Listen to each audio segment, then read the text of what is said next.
esta semana acá en nuestro país y también en el mundo. Así que, profesor Artés, ¿qué tal? Muy buenas tardes, bienvenido aquí a la tarde chilena. Muy buenas tardes para todos y bien, pues estamos a disposición para tratar de conversar, ¿no? Lo que ha pasado durante la semana. Bueno, efectivamente, son varios los temas que tenemos para esta semana, profesor Artés. Bueno, quisiéramos partir primero que todo con, lamentablemente, la constante que se está produciendo con las alzas en los precios de los alimentos, los combustibles que no dejan de, obviamente, de subir, y eso obviamente está ocasionando bastantes problemas, sobre todo en las familias. ¿Qué se analiza de esto y qué le parece a usted en lo particular, Artés, la conducción que el gobierno está teniendo de este problema? Bueno, yo creo que el gobierno está sosteniendo una pésima conducción porque va llevando, digamos, a aumentar las alzas, está tratando de parar en la medida de lo posible, pero es como cuando tú pones algunos trozos de madera cuando viene un dique guarda abajo, ¿ya? La verdad las cosas que si no toma medidas concretas de reactivar la economía, con inversión real, precisa, ¿no es cierto?, en la producción, no hay nada que hacer. Hoy día tenemos la información, por ejemplo, de lo que dice en relación con el Departamento del Tesoro en Estados Unidos, donde ha habido un aumento de la tasa de interés. Y esto ha servido de justificación, en el caso de Chile, para tratar de seguir tirando humo sobre los ojos de la gente, explicándole que, bueno, es un fenómeno internacional. Entonces dice, bueno, sube el dólar, entonces suben todos los productos, porque desgraciadamente, desde la lenteja, el aceite, la harina, eh, qué sé yo, todos los productos, además de la ropa, los medicamentos, todo se trae de afuera. Y eso es presentado como una cosa normal, si eso es lo grave, ¿no? Porque debiera ser al revés, ¿no? Si nosotros tuviéramos al menos una política de incentivo a la producción interna, no tiene por qué verse afectada o no afectada en la medida que ha sido hasta ahora el tema, ¿cómo se llama?, de las alzas. Es cierto que hay cosas que hay que comprar, pero no en la medida que tengo hoy día. Que tiene los mecanismos para salir, o por lo menos para enfrentar, ¿cómo se llama?, la crisis general del capitalismo a nivel internacional, que es con la guerra. La producción de armamento y la venta de armamento y mantener a Ucrania encendida es importante para ello. Pero Chile, ¿qué? Chile paga las consecuencias. Incluso tal es así que frente a la escasez de ¿cómo se llama?, de leche, ¿no?, para niños, hace pocos días atrás Estados Unidos estaba tratando de comprar en Argentina, de hecho compró en Argentina, poniendo en peligro la venta que hace Argentina a otros países del vecindario, entre otros, como se llama, Chile. Bien, Ese es el tema de fondo. claro. Ahora, Eduardo, ¿qué le parece, no es cierto, o cómo analiza usted las explicaciones que da el gobierno cuando señala que el alza, la inflación y el problema económico que estamos teniendo tiene que ver con factores externos más que factores internos? No, eso es un absurdo y eso es lo que se viene explicando ya, yo diría, más o menos desde antes del levantamiento popular de 2019, ¿no? Eso lo hemos dicho, ¿no?, varias veces. Cómo hubo un momento, yo me acuerdo 2018, 2017, cómo los grandes medios de comunicación hablaban de la robótica, de la automatización, que esto significaba cesantía, significaba esto, tratando de buscar un culpable. Luego vino el levantamiento popular y ahí estuvo el culpable. Y luego apareció como regalo el COVID, ¿no? Y ahora resulta que la guerra de, ¿cómo se llama?, de Ucrania, y el alza de interés por el Departamento del Tesoro de Estados Unidos ya es como la guinda de la torta. Es decir, cada cosa que sucede sirve para explicar la ineficiencia y el desastre que significa una política de puertas abiertas que ha tenido Chile y de no industrialización y de no producción de artículos de amplio consumo en nuestro país para sustituir la importación, ¿ya? En cierta medida. Nunca, ningún país va a sustituirla totalmente, ¿ya? Es claro, pero los niveles que tenemos de dependencia nosotros es impresionante. Yo lo veo que las políticas que está colocando en el centro hoy día el gobierno de centro, no sé qué centro, qué es lo que es centro de derecha, centro izquierda, no sé, de izquierda no le puedo decir, de Boris, pueda solucionarla, ya que todo es más de lo mismo, no va al eje, ¿ya? Hoy día la cesantía aumenta a niveles, como se llama, muy altos, por cierto, y no hay preocupación, ¿eh? El invierno es cruel, es duro, ¿no? El hambre se está notando en las poblaciones. ¿Y cómo, a ver, cómo lo vamos a solucionar? Eduardo, usted dice que el gobierno de Boric no le llamaría un gobierno de izquierda, pero sin embargo ellos se catalogan de izquierda. ¿Por qué razón, Artés? Sí, claro, se cataloga de izquierda, pero se llama, se pone un apellido. Dice que ello es la izquierda democrática. Yo creo que esta es una desfachatez del gobierno y una desfachatez del presidente, de verdad. Y se lo digo con mucha responsabilidad, ya que la izquierda hemos sido los más democráticos, hemos luchado incluso a costo de vidas humanas propias, de nuestra propia militancia, ¿no? De detenidos, de desaparecidos, ¿no? De desgollados incluso, para lograr la democracia. Nada más democrático que la izquierda porque significa el gobierno de las mayorías, ¿ya? Bueno, entonces que venga a decir que él, a diferencia de las otras izquierdas, es una izquierda democrática, es un intento que se hace en Chile, ¿no? De izquierda democrática. Bueno, y la demás izquierda, toda la historia de las luchas sociales a nivel nacional e internacional no tienen nada de democrático. Es decir, él se suma a esa mentira, a esa falsedad, a ese embuste, ¿no es cierto?, de decir que hablar de izquierda es hablar de dictadura, es hablar de una cosa cuartelaria, ¿ya? Y de carácter, por cierto, como se llama, contrario a los intereses de las mayorías. ¿Y cómo toma usted entonces las críticas que él realizó, por ejemplo, a Venezuela, a Cuba, a Nicaragua, sobre todo cuando se desarrolló la gira internacional del presidente Gabriel Boric? Bueno, yo creo que fue una crítica incluso infantil, ¿eh? Horrorosas, porque, a ver, ¿cómo es posible que le diga a Biden que no está de acuerdo con haber excluido a Cuba, Nicaragua y Venezuela, por un lado? Pero luego explica por qué no está de acuerdo. Y él dice porque sería bueno que estuvieran aquí para enseguida entre todos darle como quien dice una paliza, una patota. Eso es lo que estaba planteando. Entonces, yo creo, como se llama, que este gobierno no está al lado, como se llama, de lo que es el desarrollo, y es claro que es un gobierno de continuidad del modelo, con algunos acentos, algunas formas, digamos, menores, ¿no? Pero claramente es un continuador del modelo. Fue recibido, por ejemplo, por banqueros e inversores canadienses que no se caracterizan por respetar ni el medio ambiente ni nada en los países en que ellos invierten.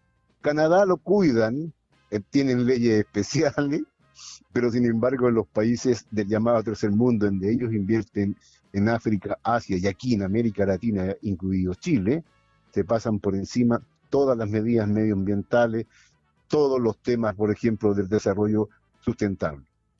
Les recuerdo que hasta ahora estamos conversando con Eduardo Artés, profesor Artés, ex candidato presidencial, como hacemos cada viernes aquí en Chilena FM desde el puerto de San Antonio. Bueno, esta semana además se supo y ya se anunció oficialmente la intención y el deseo de la expresidenta Michelle Bachelet de volver a Chile.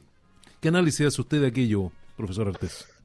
Sí, yo creo que esa es la mejor muestra y que teníamos razón, y digo que teníamos porque quien habla junto a Unión Patriótica, al Partido Comunista Acción Proletaria, señalamos siempre que el Frente Amplio y toda la articulación que se colocó en torno a él, que llevó a Boris a la presidencia, era la nueva mayoría 2.0 o 3.0, ¿ya? De cualquier manera.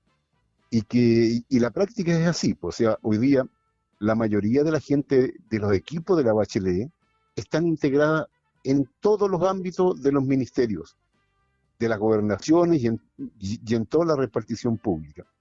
Ahora viene Bachelet y dice que viene porque está preocupada del país y al ponerse al servicio del país. Boris dice que está alegre, esa es su expresión, está contento que venga. Entonces, toda esa lucha aparente que dio Boris cuando salía a la calle a marchar contra las medidas que tomaba la señora Bachelet, eran simplemente simulación y crear el piso para la dirigencia de reemplazo, ¿no es cierto?, de la vieja dirigencia concertacionista, que de cualquier manera tenía mayores grados de prestigio. Pero estos jóvenes resplanzantes están asumiendo con la misma rapidez, ¿cómo se llama?, las viejas costumbres, y por cierto también el destino que tuvo la concertación. Bien, profesor Artés, avanzamos con otros temas, porque obviamente hemos hablado harto acerca de la delincuencia, pero un fenómeno que no para, todo lo contrario, sigue aumentando los hechos delictuales en distintos puntos de nuestro país. ¿Qué lecturas hace de aquello?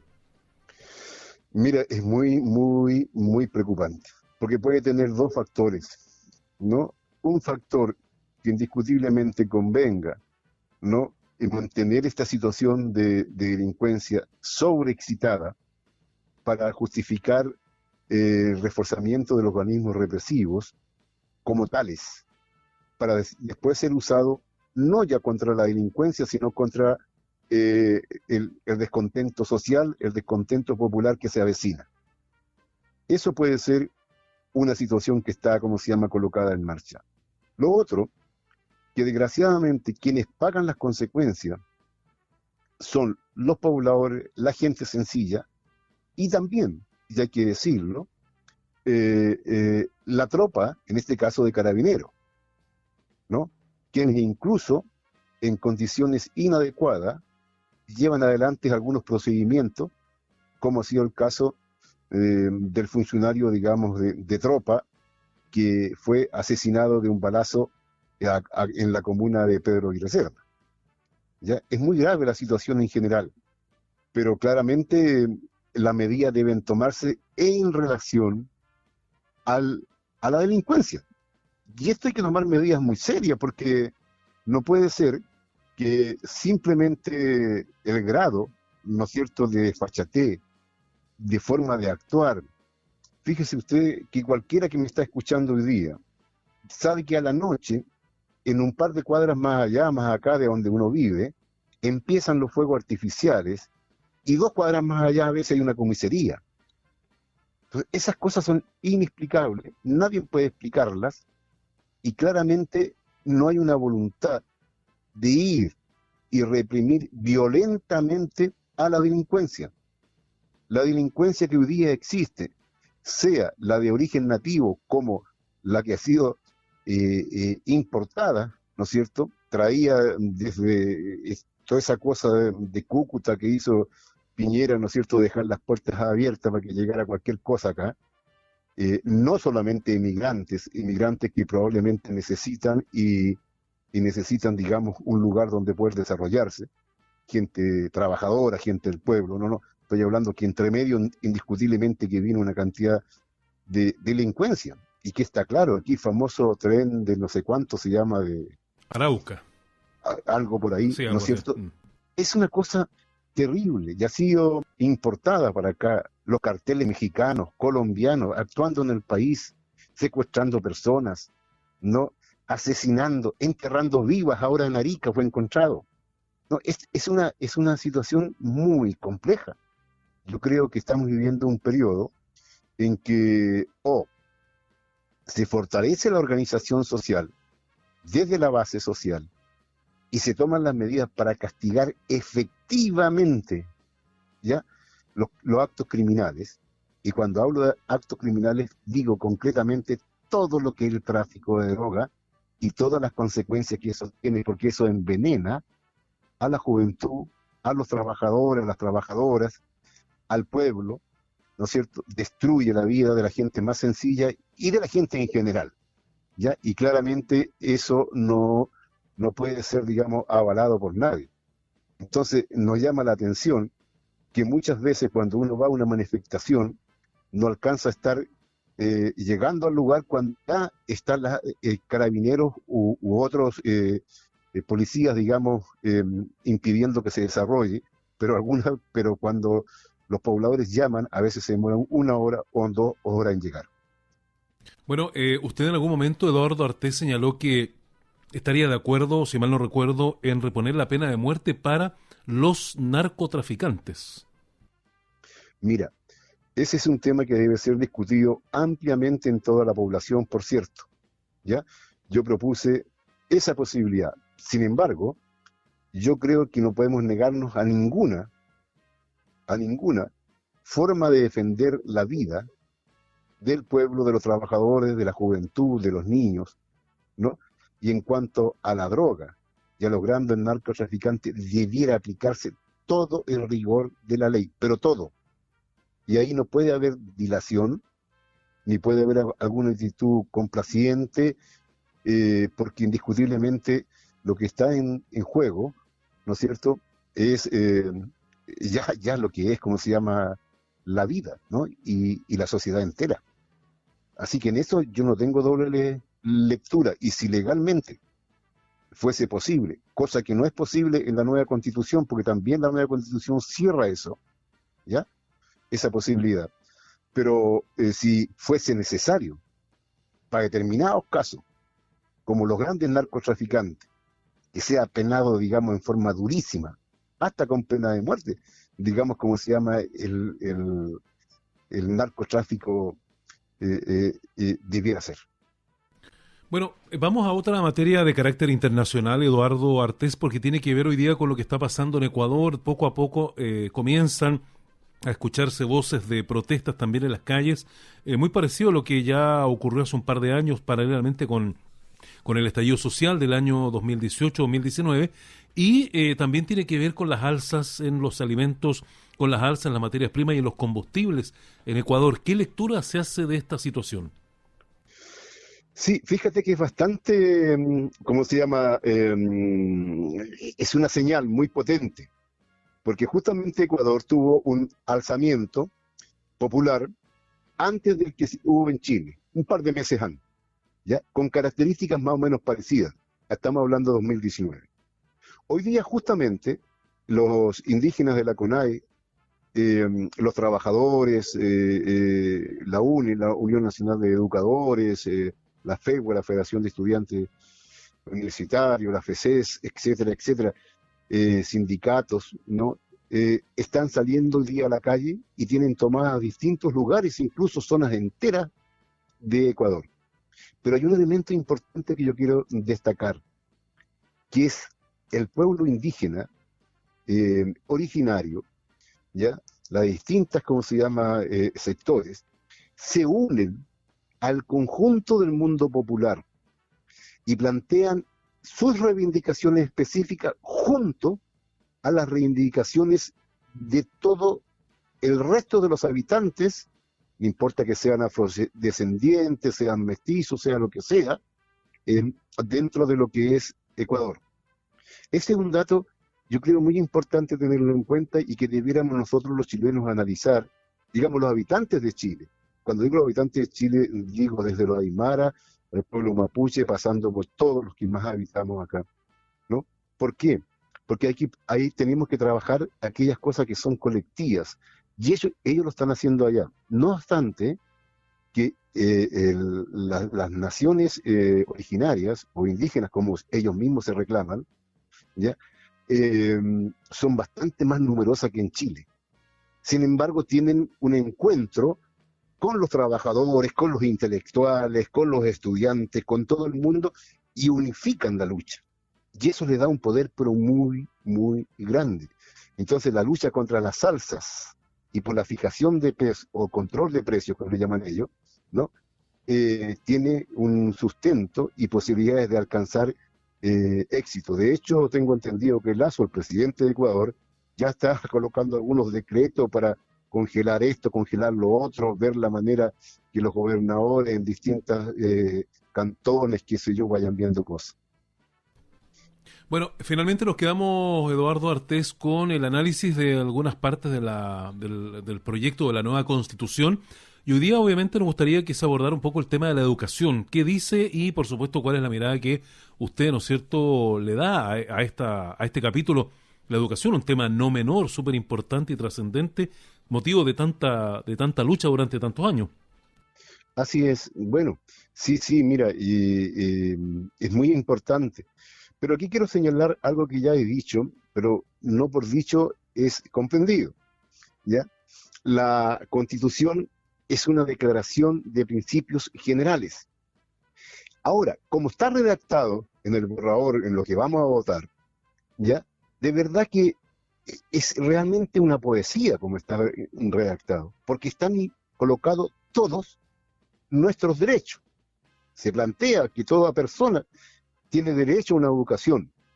Es una cuestión que también estaba, por lo demás, en la otra constitución, pero esto agrega, ¿no es cierto?, que es un proceso de formación y aprendizaje, ojo con lo que voy a decir, permanente. Es decir, que va a lo largo de toda la vida.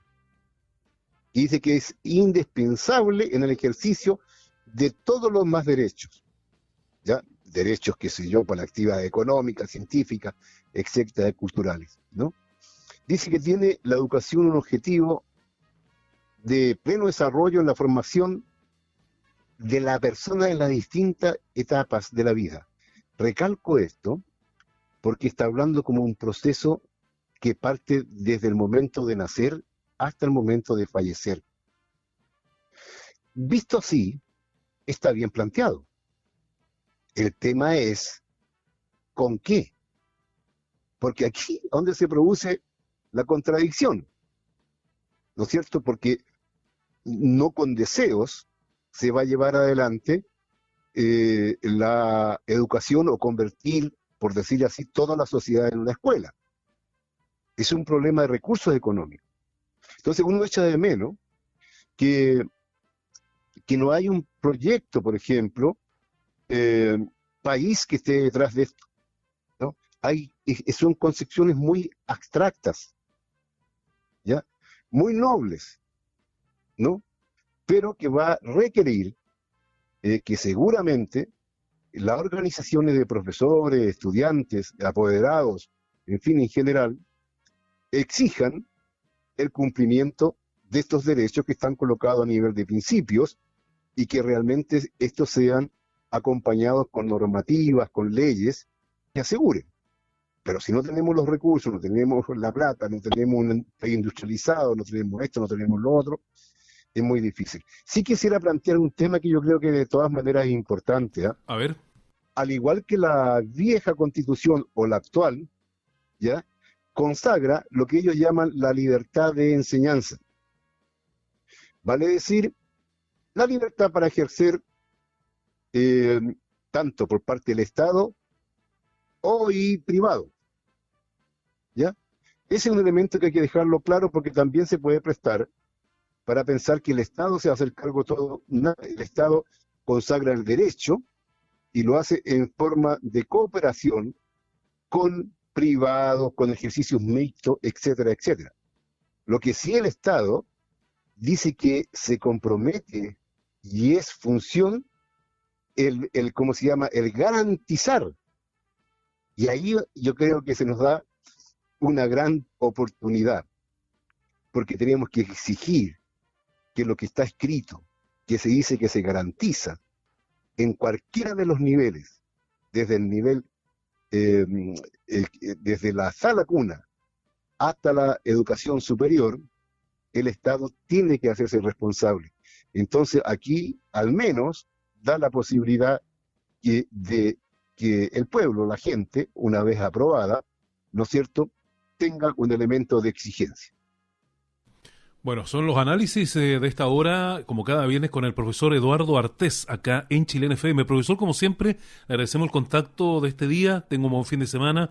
Si le toca día feriado lunes, aprovéchelo también, ¿eh? Muchas gracias, que estén muy bien a todos y a todas. Gracias, profesor Artés. Buenas Un tardes. abrazo. Buenas tardes. Hemos conversado sí con el profesor Eduardo Artés, con quien siempre tenemos este diálogo los viernes acá en nuestra emisora, nuestro programa de la tarde chilena desde el puerto de San Antonio.